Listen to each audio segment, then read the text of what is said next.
नमस्कार दोस्तों। ये हमारा जो लेक्चर था ये ई के बारे में। ई का मतलब होता है आयलर कांस्टेंट। इसे आयलर नंबर भी कहा जाता है। आयलर नंबर, ये नंबर बड़ा इंटरेस्टिंग नंबर है। थोड़ा सा इसका बैकग्राउंड पढ़ाऊंगा, फिर इसके बारे में आपको आगे डिटेल में बताऊंगा। सबसे पहले ये जो ई है, जो ई है, ये पहले ई नहीं हुआ करता था। ये कांस्टेंट, जैसे कि अभी भी ये कांस्टेंट ही है, लेकिन इसको ई से नहीं पुकारा जाता था। इसकी सबसे पहली जो शुरुआत है, जो झलक है, वो मिलती है 1618 में जॉन नेपियर के काम में। जॉन नेपियर वो है जिन्होंने लॉगरिथम को प्रपोज किया था। जो लॉगरिथम आज आप इस्तेमाल कर रहे हैं, ये जो थ्योरी ऑफ लॉगरिथम है, ये जिन्होंने प्रपोज किया था वो जॉन नेपियर थे। 1618 में उन्होंने ऐसा किया था। फिर उसके 65 साल बाद जैकब बर्नौली, उन्होंने 1683 के अंदर इसी कांस्टेंट को, उस समय मैंने पहले कह दिया इसका नाम ई नहीं था तब, ये कांस्टेंट था। ये कांस्टेंट माना जाता है कि नियतांक है, बस इतना ही था। जैकब बर्नौली ने पहली बार कंपाउंड इंटरेस्ट, मतलब चक्रवर्ती ब्याज के अंदर इस कांस्टेंट की झलक देखी थी। अब अगर आप चक्रवर्ती ब्याज का फॉर्मूला देखें, नॉर्मली आप इस्तेमाल करते हैं, तो वो फॉर्मूला ये होता है, चक्रवर्ती ब्याज बराबर मूलधन यानी आपका प्रिंसिपल 1 प्लस दर प्रतिशत में की पावर टाइम यानी समय। अब इसमें आपको एक झलक नजर आएगी। अगर आप प्रिंसिपल पी लें और दर जो है आपकी वो 1/n हो और टाइम n हो, मान लीजिए टाइम n हो, तो आपको यहाँ पे एक चीज नजर आई होगी। ये देखिए, ये वाला, ये 1 प्लस 1/n की पावर n नजर आया। तो जैसे जैसे n का मान बढ़ेगा, ये जो चीज है, ये 1 प्लस 1/n की पावर n, इसको जैसे जैसे आप n के मान के लिए सॉल्व करते जाएंगे, n बराबर 1, n बराबर 2, n बराबर 3, तो आप एक गौर करेंगे, ये नंबर लगातार एक कांस्टेंट की तरफ आगे बढ़ता जाएगा और एक धीरे धीरे सेटल होता जाएगा 2.71828 एंड डैश डैश, इस नंबर पे ये सेटल डाउन होता जाएगा। अब आपको देखिए बड़ा गजब लगता है, लेकिन क्योंकि शुरुआत में जब आप देखोगे तो आप कहोगे नहीं नहीं सर, ये ऐसा कैसे हो सकता है, क्योंकि आपको ये लग रहा होगा कि सपोज कीजिए n तो बढ़ता जाएगा। बढ़ने का मतलब आप मान लीजिए कि इनफाइनाइट होगा, तो इनफाइनाइट होगा तो इसके हिसाब से तो इसका आंसर 1 आना चाहिए। ध्यान से देखिए, आप इनफाइनाइट के हिसाब से ले जाएं तो आपको क्या लगेगा, आपको लगेगा ये जो 1/n है, 1/n है, ये तो 0 हो जाएगा, क्योंकि इनफाइनाइट पे जा रहे हैं आप। तो ये n जैसे जैसे बढ़ता जाएगा ये छोटा होता जाएगा, छोटा छोटा होता टेंस टू 0 हो जाएगा, क्योंकि सपोज को जब n टेंस टू इनफाइनाइट होता है तो ये जो 1/n है जिसका आप भाग दे रहे हैं वो टेंस टू 0 होता जाएगा। तो ये 0 होता जाएगा, तो ये 1 प्लस 0 0 1 हो जाएगा, और 1 की पावर इनफाइनाइट तो 1 ही आता है। तो आपको लगेगा कि ये 1 आना चाहिए, लगता होगा, ऑब्वियसली बात है। कई जो सीधा सीधा मान रखते हैं, सीधा इनफाइनाइट पे पहुंच जाते हैं बिना 1 2 3 के, तो उन लोगों को ऐसा लगेगा कि 1 आएगा।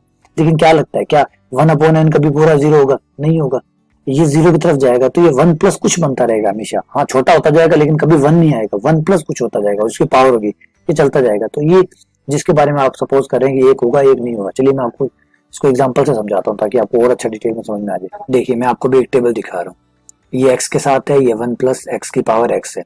अब मैं आपको दिखाता जाऊंगा जैसे जैसे आप x का मान बढ़ाते जाएंगे इसमें क्या होता है। -1 रखेंगे तो साफ दिख रहा है कि -1 रखते ही क्या हो जाएगा, जैसे आप -1 रखेंगे तो 1 प्लस 1/-1 जो कि -1 हो जाएगा, 1 में से -1 गया 0 हो गया, तो ये 0 चला जाएगा, 0 की पावर -1 हो जाएगी, 0 की पावर -1 नहीं 1/0 हो जाएगा, 1/0 अनडिफाइंड हो गया। वैसे आप 0 रखेंगे तो 1 प्लस 1/0, 1/0 अनडिफाइंड होता है, डिफाइंड हो गया। लेकिन जैसे जैसे आप आगे बढ़ते जाएंगे, अब देखिए यहाँ इंटरेस्टिंग पार्ट आएगा। 1 रखा, देखिए 1 रखते 2 आया, दिख रहा है आपको। अब 2 रखते 2.25, 3 रखते 2.37, 4 रखते 2.44, इसका मतलब नंबर तो बढ़ता जा रहा है। 5 2.48, लेकिन स्पीड कम होती जा रही है, देखिए 2.52, 7 पे 2.54, 2.56, 2.58, 10 पे 2.59, 11 पे ये, फिर मैं थोड़ा जम मार देता हूँ, 50 पे चलते हैं सीधा, 50 लूंगा तो 2.69, और अब मैं और थोड़ा जम मार लेता हूँ, मैं इस बार सीधा 100 पे पहुंच जाता हूँ, 100 पे पहुंचूंगा तो 2.70, थोड़ा और बड़ा जम मार लेता हूँ, 1000 पे पहुंच जाता हूँ, अगर 1000 पे पहुंचूंगा तो 2.71, थोड़ा और लंबा जम मारता हूँ, 1 लाख पे पहुंच जाता हूँ। जैसे मैं 1 लाख पे पहुंचता हूँ 2.7182 हो जाते हैं। अब मैं 1 लाख से ऊपर और बड़े नंबर यानी 10 लाख या 1 करोड़ तक चला जाता हूँ। ये देखिए 2.71। अब आपने गौर करना शुरू किया होगा कि ये नंबर अब सेटल डाउन हो रहा है। अब मैं इसे 2 करोड़ ले लेता हूँ, ये देखिए, देख रहे हैं आप दोनों नंबर में देखो आ रहे। तो इसका मतलब है कि ये जो 0.2718281 यहाँ तक तो सेटल हो गया, फिर जैसे जैसे मैं 2 लाख 2 करोड़ 3 करोड़ लेता जाऊंगा, ये नंबर पीछे वाले अंक भी जो है वो धीरे धीरे सेटल होते जाएंगे, मतलब एक फिक्स सीरीज को पकड़ते जाएंगे। अब ये सीरीज क्या बनेगी इसे समझने के लिए चलिए मैं आपको ग्राफ से समझाता हूँ ताकि आपको और अच्छा समझ में आ जाए। ये लीजिए ये ग्राफ है, ये पहला है 1 पे 2 आया था, 2 पे 2.25 आ गया, 3 पे 3.27 आ गया, फिर 4 पे, फिर 5 पे, फिर 6 पे, देखते रहिए 7 पे, 8 पे, 9 पे, 10 पे, दिख रहा है 11 पे 2.67 आ गया।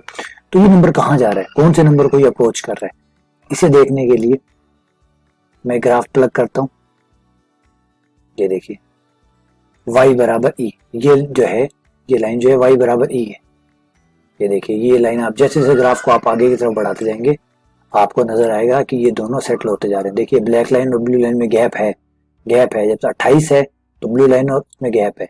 जैसे जैसे जैसे जैसे आप 38 नीचे देखिए 44 45 डैश डैश 55 जैसे आप जाते हैं गैप कम होता जाएगा, यानी ये फाइनली सेटल होता जा रहा है। ये देखिए ये फाइनली इन दोनों के बीच का जो गैप है वो सेटल होता जा रहा है। ये देखिए दोनों के बीच का जो गैप है ब्लू लाइन में और ब्लैक लाइन के बीच का जो गैप था वो धीरे धीरे सेटल होता चला जाता। तो ये है 1 प्लस 1/x की पावर x का। तो फाइनली कहाँ पहुंच रहे हैं, अपने आप को ई पे पहुंचा रहे। ये देखिए चाहे आप माइनस में ले लीजिए, है ना, चाहे आप माइनस में लीजिए चाहे प्लस में लीजिए, अगर आप x tend to minus infinite भी ले जाते हैं ना, x को अगर माइनस इनफाइनाइट भी ले जाते हैं तब भी ये ई बनाएगा। तो आप यहाँ पे एक चीज जो मैंने भी फॉर्मूले में डाला है उसको मैं अगर यहाँ चेंज करूँ और अगर मैं माइनस इनफाइनाइट की तरफ भी ले जाता हूँ इस फॉर्मूले को, अगर ये एक जबरदस्त चीज है जो आपको पढ़ने को मिल रही है वो देखिए, अगर आप माइनस इनफाइनाइट पे ले जाते हैं तब भी कोई प्रॉब्लम नहीं है, तब भी आपका आंसर ई की तरफ ही अप्रोच करेगा, चाहे वो प्लस का इनफाइनाइट हो और चाहे वो माइनस का इनफाइनाइट हो, आप ई पर पहुंचेंगे। ई का मतलब होगा 2.718281 एंड डैश डैश ये नंबर, इस नंबर को अप्रोच करें। तो ये जो नंबर था ये कांस्टेंट था, कांस्टेंट ही था ऑब्वियसली बात है ये नंबर से, तो इस नंबर को ई कहा गया, नेचुरल लॉगरिथम का बेस कहा गया। ई इसलिए पढ़ा क्योंकि इसका जो मैंने पहले कहा था इसका जो मेन काम था वो आयलर ने किया था। आयलर ने लॉगरिथम का जो नेचुरल बेस बनाया था वो ये आयलर ने ही बनाया था। आयलर ने उसका सबसे पहला जो लिखित जो पहला पब्लिश्ड जो वर्क है, जो किताब जो छपा हुआ पहला वर्क मिलता है हमें आयलर की बुक में से।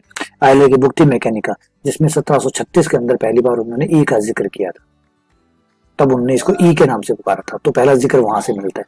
तो उस को ऑनर करने के लिए हमने इनका आयलर, इसका नाम जो है आयलर नंबर डाल दिया, इस आयलर नंबर कहा जाता है। तो ये इसका पार्ट है, तो समझ में आ गया होगा आपको ई क्या होता है, ई होता है।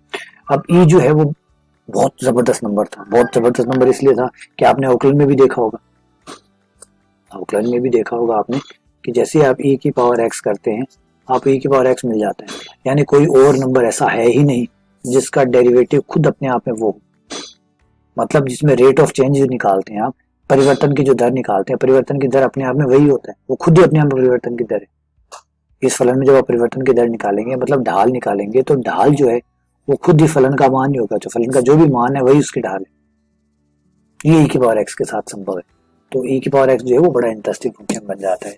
तो उम्मीद करता हूँ कि आपको ई की पावर एक्स वाला जो आइडिया थोड़ा समझ में आएगा। चलिए इसकी और वैल्यूज में निकाल के दिखाता हूँ आपको, बड़ा और अच्छा थोड़ा सा डिटेल में चलते हैं क्योंकि समझने में बहुत मजा आएगा आपको। अब मैं इसमें बाइनोमियल थ्योरम का इस्तेमाल करता हूँ। 1 प्लस एक्स की पावर एन जो बाइनोमियल थ्योरम है वो कहती है 1 प्लस एन एक्स, क्योंकि नंबर धीरे धीरे इंटरेस्टिंग होता चला जाता है। N minus 1 factorial 2 x square n minus 1 n minus 2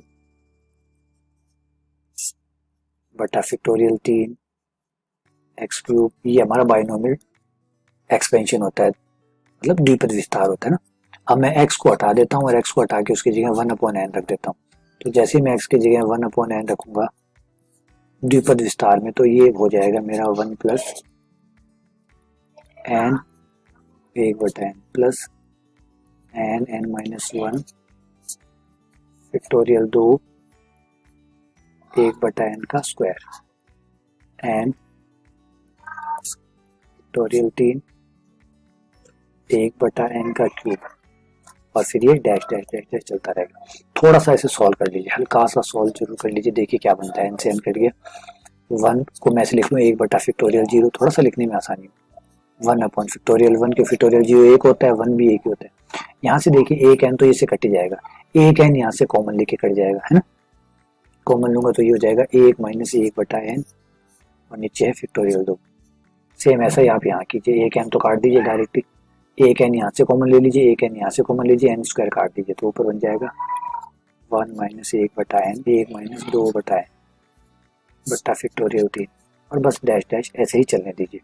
अब आप एन को लिमिट लगा दीजिए, एन टेंड्स टू इनफाइनाइट ले लीजिए। जैसे आप एन को एन टेंड्स टू इनफाइनाइट लेंगे, लेने के बाद क्या होगा, एन अनंत हो गया, अनंत होती है जीरो, ये जीरो, ये जीरो, तो ये एक इंटू एक हो जाएगा, ये चला जाएगा 1 upon factorial 0 plus 1 upon factorial 1, 1 upon factorial 2।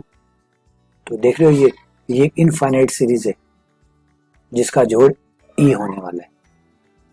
इसको आप ऐसे लिख सकते हो sigma n equals to 0 to infinite 1 upon factorial है। इस सीरीज का जो जोड़ है वो ई है। देखिए कितनी खूबसूरत सीरीज है, 1 upon factorial 0, 1 upon factorial 1, 1 upon factorial 2, 1 upon factorial 3, dash dash, इसमें सारे नेचुरल नंबर 1 2 3 4 सारे आएंगे, इन सब का जोड़ ई है। ये सब अगर फैक्टोरियल में हो 1 अपॉन सब फैक्टोरियल 1 2 3 फैक्टोरियल 0 से स्टार्ट करें, फैक्टोरियल 0 फैक्टोरियल 1 फैक्टोरियल 2 सब लगातार हो, तो इन सब का जो समीशन है, इन सब का जो जोड़ है वो ई होता है। ये ई है, देखा मैंने कहा बहुत प्यारी चीज है, बहुत बहुत प्यारी चीज है नेचुरल लॉगरिथम। इसीलिए इसको नेचुरल, अभी अगले लेक्चर में आपको कोई और लेक्चर जो लेक्चर डालूंगा उसमें समझाऊंगा कि लॉगरिथम का बेस ई क्यों बनाया गया, ऐसा क्या पार्ट था ई में, ऐसा क्या जबरदस्त चीज है कि लॉगरिथम का जो बेस है वो ई बनाया गया। पहले सिर्फ आपको ई की डेफिनेशन मैंने समझाई है कि ई को आइलर, देखिए बहुत लंबे टाइम तक सी कहा जाता था, इसको सी इस्तेमाल करते थे, लेकिन फिर धीरे धीरे ये स्टैंडर्ड बन गया कि इसको ई ही इस्तेमाल करते हैं, क्योंकि आइलर वाले में सबसे पहले हुआ था, किसी को कोई प्रॉब्लम नहीं थी क्योंकि आइलर जीनियस थे, तो कोई विरोध नहीं कर सकता था कि आइलर ने ई कहा है तो चलो मान लेते, क्या दिक्कत है। तो आइलर के नाम पे ही ये चलता रहा, अभी आइलर, इसे आइलर नंबर कह दिया गया। तो शुरुआत होती है यहाँ से चक्रवर्ती ब्याज से, जो जैकब बर्नौली ने सबसे पहले 1683 में यहाँ से इसका डेरिवेशन किया था, और फिर धीरे धीरे धीरे धीरे ये चलता चला, और अब तो आप देखते हैं बेमिसाल उपयोग है इसके। तो चलिए शुक्रिया, धन्यवाद। ये ई है,